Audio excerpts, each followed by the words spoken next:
It is possible that this was terrorist related, but we don't know. It's also possible that this was workplace related. We are going to be vigilant, as we always are, in getting the facts before we issue any decisive judgments in terms of how this occurred. That was President Obama reacting to the tragedy in California. I am joined right now by Republican presidential candidate and former Senator Rick Santorum, who joins from Washington, D.C. with his reaction and thoughts on all of this. Senator Santorum, welcome. Thank you, Trish. Good to be with you. So, as you saw these events unfold and you've learned what we have learned about these two suspects, what is your reaction? What do you think happened here? It's obvious that these are radicalized people who are we're planning a terrorist attack. I mean, you don't have bombs all over your house, and you don't build an arsenal.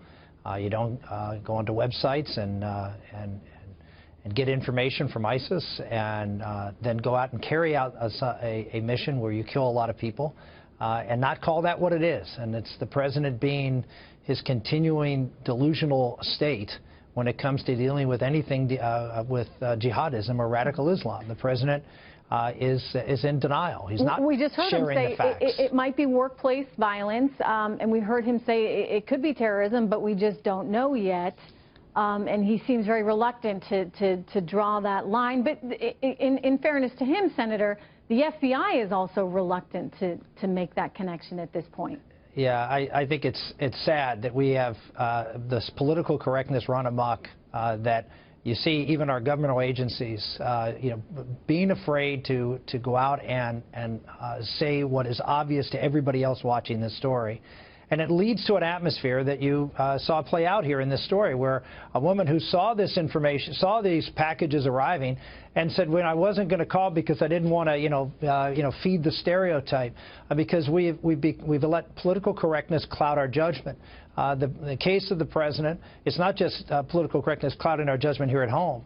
He's clouding our judgment and creating this problem by allowing ISIS to continue to maintain its territorial integrity, to be able to grow and sponsor terrorism all over the world, and refusing to call them Islamic, refusing to even recognize them as a country and as a state, and do something about it, which is destroy their infrastructure, disable their ability to be able to project power, and actually begin to take back their land, which is what's necessary in order to discredit them within the Muslim world. That's what would solve a lot of the problems happening in this country and in France and other places around the world. So we need to, in your view, recognize that threat, call it for what it is, and then act accordingly? I mean, when we take it to that next step, what does that mean, Senator? I mean, would you, for example, profile Muslims? Would you be putting people who are of this faith more under watch than, say, your local Irish Catholic or Jewish person?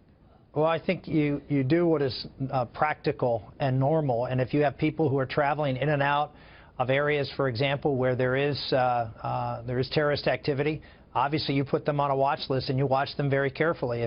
If you have information, again, we have two folks running for president, Rand Paul and Ted Cruz, have disabled our ability to be able to track information as to who's calling who overseas, for example, and with telephone records.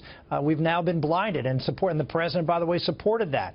This is a problem that we have. We have both Republicans and Democrats, unfortunately, not recognizing the severe threat this is. But I would say the first order of business is to take out the enemy. And that's what we're not doing. And we're not, we can talk about how we're going to deal with domestic terrorism, but we have to take out the enemy. Okay, so taking out the enemy, does that mean sending, I mean, we are sending some ground troops in. We got word of 200 troops being sent in. Do we need more?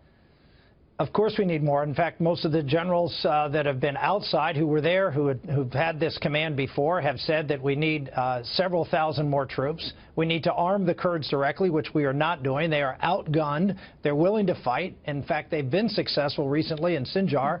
And if they have support from the American military, we're there located with them to support them with our technology and our leadership. And the same is true, by the way, with the Iraqi Sunnis.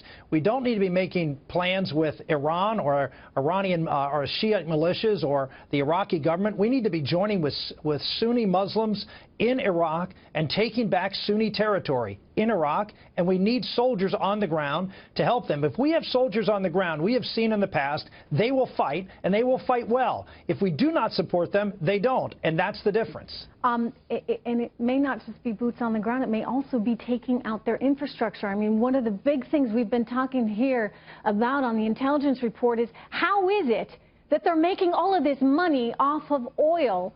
Somebody's buying it.